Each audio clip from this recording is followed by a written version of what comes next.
Aklat ng Lucas, chapter 22, verse 24 to 30. Ang pagtatalo tungkol sa kadakilaan. Nagtalo-talo ang mga alagad kung sino sa kanila ang kikilanling pinakadakila, at sinabi sa kanila ni Jesus, ang mga hari sa mundong ito'y pinapanginoon ng kanilang nasasakupan, at ang mga may kapangyarihan ay napatatawag na mga tagatangkilik nila. Ngunit hindi gayon sa inyo.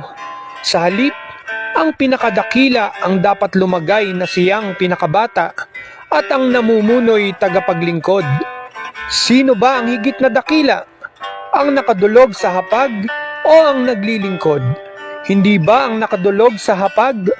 Ngunit ako'y kasama-sama ninyo bilang isang naglilingkod. Kayo ang nananatiling kasama ko sa mga pagsubok sa akin.